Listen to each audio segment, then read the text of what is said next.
Classificação do Campeonato Brasileiro, depois da vitória do Vasco hoje por 2-0 em cima do Fluminense. O Vasco pula para a 8ª posição com 29 jogos, tendo 39 pontos e entra definitivamente numa briga aí, sim, para chegar pelo menos na pré-Libertadores. O Fluminense tem 41, é o primeiro da Sul-Americana.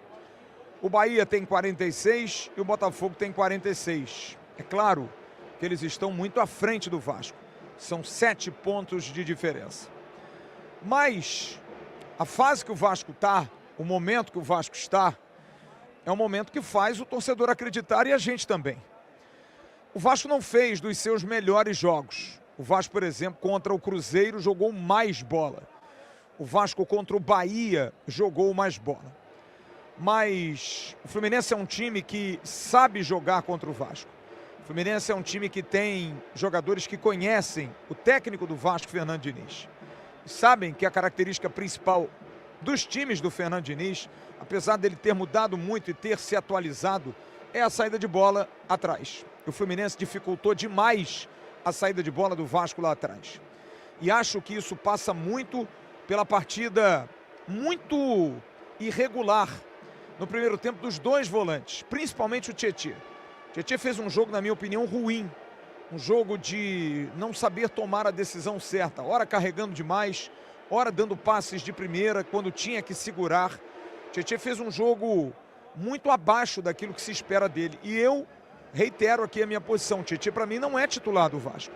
Acho que os dois melhores do Vasco, na volância, são o Hugo Moura, que tem a melhor saída de bola dos três, apesar de não ter uma saída de bola extraordinária, mas é um jogador de mais consistência física, que aceita aí a chegada, aquele punch, né? Aquela força que às vezes alguém vai dar uma chegada nele. E a maior prova disso foi logo aos 2 minutos, quando numa falta, porque foi falta, eu vi o lance depois, quase o Vasco toma um gol, num tranco do Lúcio Costa no Barros, que também, apesar de ser um leão e marca muito bem, e cresceu o seu jogo depois que ele foi jogar mais à frente, o Matheus Carvalho jogou mais atrás com a substituição do Tietê no segundo tempo. O Barros tem uma saída de bola deficiente, ele não é calmo para sair. Ali, hoje eu estava conversando com o Sérgio Quinde, é o Jair, faz uma falta absurda, jogador de calma, de tranquilidade, de pisar na bola, sabe, de fazer o jogo andar, de ter a clarividência de abrir os espaços. Faltava ao Vasco isso, dos seus volantes, aquela pisada de bola na hora de acelerar ou não, sabe, de tal ritmo, porque às vezes uma pisada de bola é um passo que o adversário dá para um lado, é a abertura de uma linha, e isso o Barros e o Tietê hoje não estavam bem. Mas, mesmo assim, o Vasco conseguiu segurar o ímpeto do Fluminense, que foi, na minha opinião, melhor no primeiro tempo. O Fluminense foi mais efetivo, o Vasco foi dar o primeiro chute dele aos 30 minutos do primeiro tempo, um chute do Piton de fora da área. Mas é o que eu digo, a fase do Vasco faz a gente acreditar. Porque aí, num lance individual, numa roubada de bola do Paulo Henrique, que era o que faltava ao Vasco, mudar um pouco o seu estilo, talvez não ficar tentando sair com ela lá de trás, esticar um pouco a bola para aproveitar a velocidade de Rayan, de Andrés e de Paulo Henrique. Porque o Fluminense avançava as suas linhas, tinha a última linha com 2 jogadores pesados, o Thiago Silva e o Freitas, e era tentar botar essa bola numa diagonal ou então numa enfiada por dentro entre os dois, como o Fluminense fazia. Porque os volantes do Vasco, além de não estarem saindo bem, não estavam bem também nessa marcação. O Lúcio Costa jogou muito sozinho, tanto no primeiro tempo como no início do segundo tempo.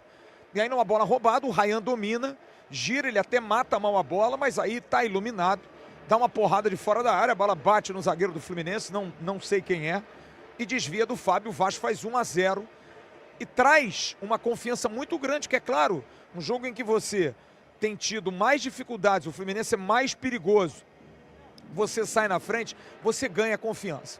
E aí vem o segundo tempo, o Diniz demora a tirar o time do vestiário, de uma forma até estratégica, dando instrução, não foi esporro, com certeza, muito mais uma orientação, e o Vasco faz um gol com 5 minutos, novamente usando essa valência da velocidade, trazido pelo Felipe Coutinho, Felipe Coutinho, que para mim foi o grande nome do jogo, fez uma partida muito boa, de empuxo, de vontade, de garra, de tesão para ganhar um jogo, afim dando alguns dribles desconcertantes, clareando o jogo.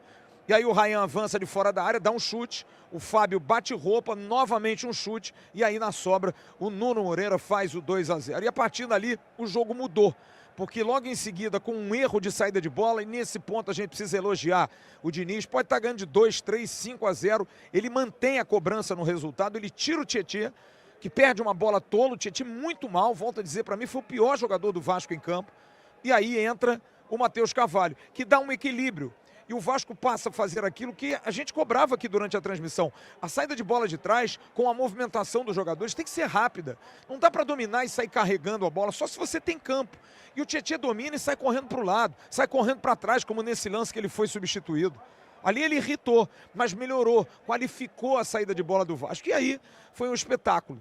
O Vasco deu um show de bola no Fluminense, aí pelo menos dos 25 minutos para frente, dominou o jogo, ganhou de patrão e ganhou de um adversário muito forte, de um adversário muito chato, de um adversário que tem ótimos jogadores e que com certeza qualifica a vitória do Vasco e quantifica também, porque ganhar de um adversário que está na 7ª posição, que briga ali com o Vasco, que é um time que o Vasco vai enfrentar, e eu não tenho nenhuma dúvida, isso respinga lá na frente. Eu acho que vai respingar, porque a gente vê aí alguns duelos, como o Canóbio, por exemplo, e o Piton, brigando muito, desde o jogo do ano passado da Copa do Brasil, quando o Canóbio jogou pelo Atlético, e até perdeu o pênalti que nos classificou. Eu acho que vai criar essa animosidade. Você vê nitidamente que os jogadores do Fluminense estavam incomodados e o Vasco fez o jogo andar. Não desrespeitou o Fluminense, deu olé, mas um olé progressivo, com chance de chegar na frente. Poderia, e teve um momento em que fez o 2-0 ali, que o Diniz foi muito duro antes da substituição do Tietê, que eu até cheguei a dizer da transmissão, achei que alguns jogadores estavam soberbos, sabe? Era o Barros querendo dar um toquezinho diferente, era o Robert Renan querendo driblar bonito, até o Cuesta errou uma saída de bola. Não era para isso. Jogo desse é para matar. É para fazer 3, 4 e liquidar o jogo, até porque animicamente isso cresce demais. Mas não teve como, o Vasco foi muito superior na grande parte do segundo tempo, equilibrou o jogo e depois foi muito superior. O Fluminense não teve forças, o Zubeldia botou John Kennedy, botou o Kenny, o Keno, botou o Soteldo, botou um monte de gente na frente. Se ele botasse lá o Assis, o Washington, seja lá quem for, não ia, não dava. Hoje era dia do Vasco, que foi um time que soube sofrer no primeiro tempo, precisa corrigir esses erros na saída de bola. Volto a dizer, eu acho que o Hugo Moura, apesar de toda a dureza dele, é a melhor saída de bola que o Vasco tem, mas é uma posição que eu acho carente. Tem o Thiago Mendes, que seria o jogador para jogar ali, mas precisa entrar em forma, precisa jogar, mas é uma posição que o Vasco tem uma carência. Mas no restante, o Vasco fez um jogo muito bom.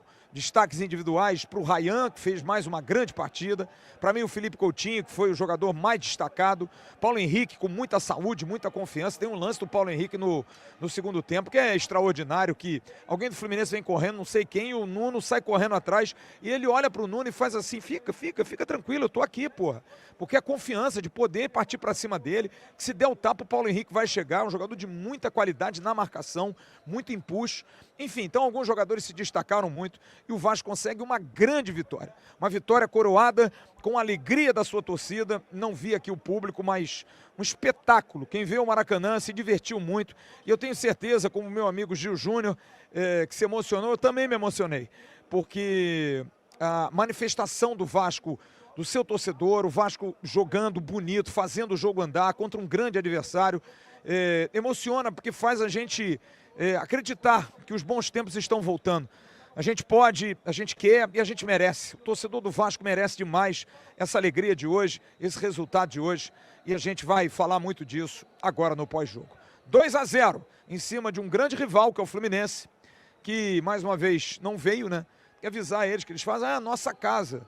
Só que vocês quiseram deitar na nossa cama, que é aquele lado de lá, não só a gente chegou, como a gente dormiu na cama de vocês, a gente fez comida na cozinha de vocês e se deixar muito a gente vai fazer outras coisas na casa de vocês também, tá bom? Gostou desse corte? Então se liga nesses aqui que eu tenho certeza que você também vai se amarrar. Agora se inscreve aqui no canal AV+, que é o canal oficial de cortes da plataforma Atenção Vascaínos.